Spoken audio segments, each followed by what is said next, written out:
Gods and Generals was released in 2003 and was directed by Ronald F. Maxwell. It stars Stephen Lang, Jeff Daniels, and Robert Duvall, and is adapted from the novel of the same name by Jeffrey Sahara, and serves as a prequel to Maxwell's previous Civil War epic, Gettysburg. The film mainly concerns itself with the rise and fall of Confederate General Thomas Stonewall Jackson and his military successes against the Union from 1861 to 1863. Now, when I was a kid, I was obsessed with the Civil War. I remember vividly going on vacation with my parents where we saw the fields of Gettysburg and eventually those of Manassas. It was a period of complete intrigue for me, as it is with so many people, particularly Civil War reenactors who congregate in the hundreds to reenact a period of history that was brutal and tore the country apart. I remember buying a DVD copy of Gettysburg after visiting the town and watching that film over and over, and it's part of my childhood I won't soon forget.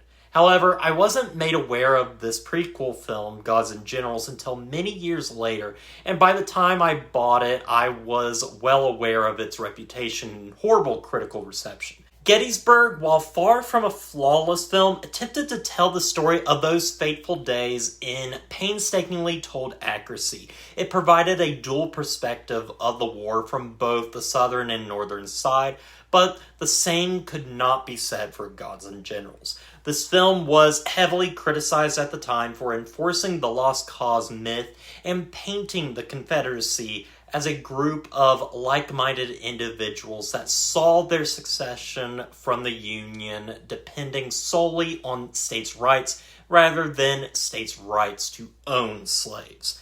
Gods and Generals adds to the myth in a way that is dangerous and irresponsible and stands right beside the birth of a nation as one of the most racist things I've ever seen. Now, I'm well aware that this review is going to no doubt attract Southern sympathizers that will endlessly tell me information that distorts the written word of many Confederate and Union soldiers, politicians, and so forth that lived at the time in a desperate attempt to reinforce their lost cause myth.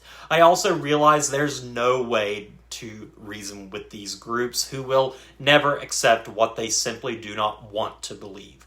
Gods and Generals is a hard film to talk about because addressing it as a movie is only part of the puzzle. You have to also examine it for what it is, which is Confederate propaganda in the same way that Birth of a Nation was propaganda. If you only address one and not the other, then I feel like you're truly failing to engage with the film. As you can tell by my tone, this is not going to be a particularly fun review. But again, this is one of those challenging reviews I've talked about doing where it's really hard to talk about the good because there's so much bad surrounding it. I don't like engaging with films in this way, but it is a necessary evil, and problems of this film need to be addressed.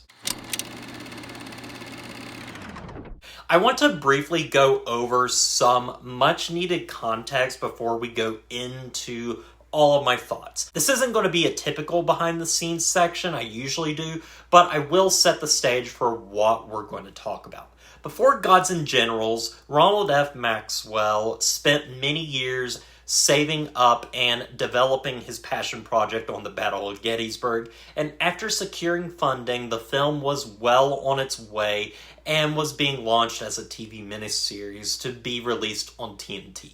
However, they did end up giving it a theatrical release, and though it suffered at the box office mainly due to its length, it was a smash hit on TV and home video, making it successful despite the box office.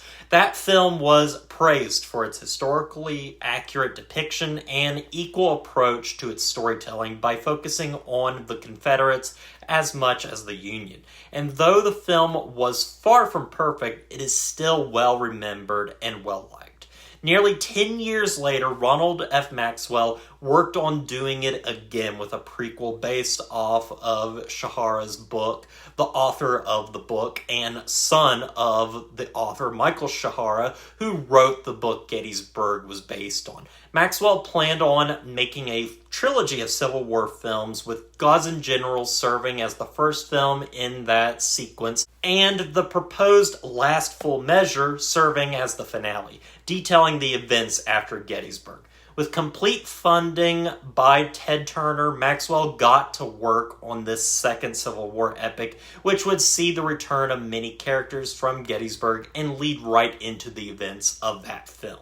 This time around, Maxwell was more interested in telling a story more focused on the Southern perspective by focusing mainly on Stonewall Jackson, and in doing so, it paints a distorted view of the South that has a large absence of the real political issues of the time. Gone is any real conversation of slavery from the Southern perspective. In Gods and Generals, slaves are treated fairly, and it's a huge attempt to sugarcoat the South's own blatant racism rather than facing up to the truth of what secession was all about. The film, of course, reviewed poorly, and that third film was never made, which is a shame because part of me was curious, but another part of me is fearful as to what ideals it would have planted in that film that are prevalent in this film. Now, with that said, let's go into my thoughts on the film. Gods and Generals is an ambitious epic that attempts to squeeze several of the largest battles in the early part of the war into a 5-hour runtime. If you're watching the director's cut, which is Maxwell's preferred version for the film, the movie is split up into 5 distinct parts that depict several large-scale battles, such as the First Battle of Bull Run, also known as Battle of First Manassas, Antietam, Fredericksburg, and Chancellorsville, all while it tells the story of the men involved on both sides of the conflict, with a heavy emphasis on Stonewall Jackson, played by Stephen Lang. Telling a story on this scale is a daunting one, even with the extended runtime to tell it, and Gods and Generals gets through it in mostly episodic fashion. The film was always intended as a feature compared to Gettysburg, which started out as a TV miniseries before getting a theatrical release, but Gods and Generals' story simply doesn't fit into the narrative of a feature film. It's too fractured, long, and lacks cinematic flair. Gods and Generals simply covers too much, and I would recommend to anyone who dares watch it to view it as a miniseries rather than a film. I deeply regret my first viewing of the movie because I decided to sit through the 4 hours and 39 minutes it takes to finish the film, and that's time I'm never going to get back. As it stands, though, the movie does an okay enough job of giving you the rundown of the early part of the Civil War and these main battles. It's clear Maxwell has passion for Civil War history and passion to depict it on screen, but I think he easily gets carried away, even in his much superior film Gettysburg, by providing many flowery speeches and long monologues that draw out the runtime, and honestly, for this film, feel kind of empty and shallow in comparison to Gettysburg. It also doesn't do the characters any favors when everyone talks like this. In fact, if there's one thing that Gods and Generals lacks, it's characters. And I mean characters that go through an arc by the end of the film. The only one that does so is Stonewall Jackson, and everyone else in the film suffers because of that. Jeff Daniels and C. Thomas Howell return as the Chamberlain brothers, but there's so little focus on them that they might as well be absent from the movie. And really, that could be said for the entire Union perspective. Gods and Generals is not interested in telling an even-handed tale of the Civil War from two opposing viewpoints. Instead, it's more interested in the Southern experience of the war, and this viewpoint is disastrous and also dangerous. The Union is depicted as incompetent, godless, and knows nothing of the importance of family, land, and one's own home. Now, it is true that the Union had problems during the course of the war with burning through their leadership, unlike the South, who had General Lee spearheading the war effort and becoming one of the most beloved generals in American history. There seems to be a lot of favoritism towards the South in this film. Wonderful, triumphant music always accompanies them. They're far more godly, and they preach to the choir their warped ideas, and this is the danger of Gods and Generals. It's one of the most racist films I've ever seen that consciously ignores the issue of slavery by adding to the lost cause myth that the Civil War was fought over states' rights. But if you were to pick up any credible history book or read the first-hand accounts of Southerners in the time period, you would know that's far from the truth. Gods and Generals is propaganda with a favorable look at the South that washes away the issues of slavery, and unlike Gone with the Wind, which also washed away slavery, we know the filmmaker's intentions were not racist in nature. Here, Maxwell has simply omitted it to recontextualize everything within this myth that still persists. Because of this, Gods and Generals ends up being the equivalent of The Birth of a Nation, and it frustrates me that this film was released in 2003 in a period where you would think we would know better, but that's simply not the truth at all. Gods and Generals congratulates the South by demonizing the North. It provides us with so very few black characters, and they never look to be in any kind of duress. The problem with this ignorance is the film provides us with these characters that are treated well or are free, but still live in the South without showing the true suffering that slaves went through in an attempt to wash the South's hands clean because of the embarrassment of not wanting to admit their racism and the diabolical intentions of our ancestors.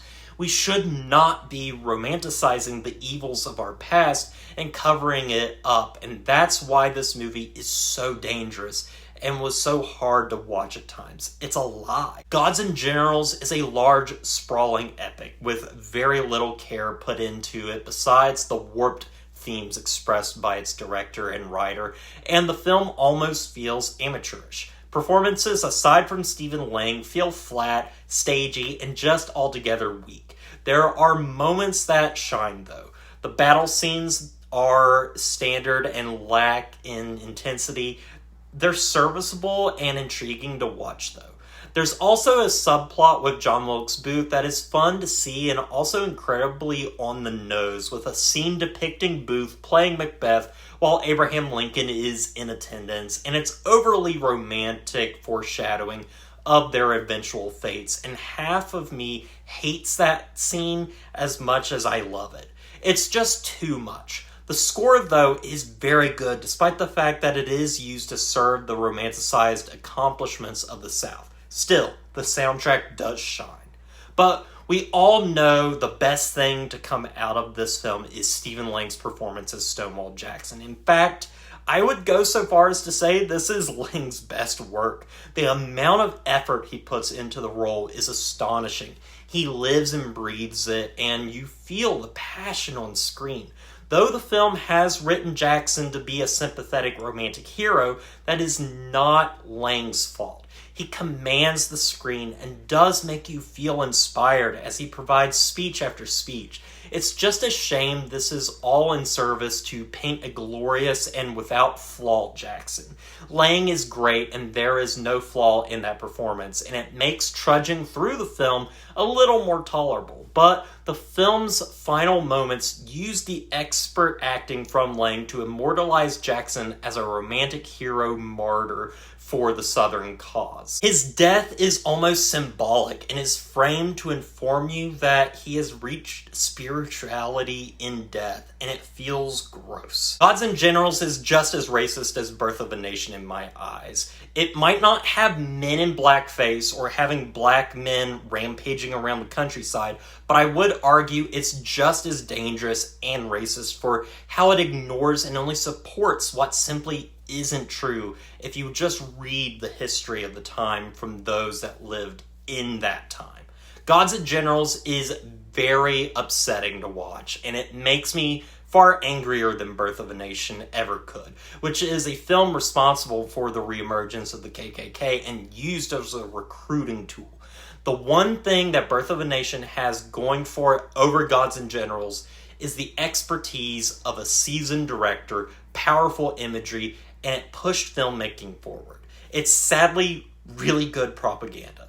Gods and Generals is just sad. It preaches to the choir, and it was made in 2003, far past the time a film like this should ever be released. And this taints the movie. Even without the lost cause myth and racism, this film just isn't very good. It's overly long, boring, and flat. It barely works as a film and lacks any of the love and care that was put into Maxwell's previous war film, Gettysburg. However, Stephen Lang and a few other actors saved the film for me from completely crumbling. I still stand by Lang's performance. It might be his very best, but for mostly everything else, the film fails or is just too bland to even comment on in the end. And with all that said, I'm going to give Gods and Generals a 4 out of 10. I could have very well given this a 3, and if I let this film get me even more angry, maybe even a 1.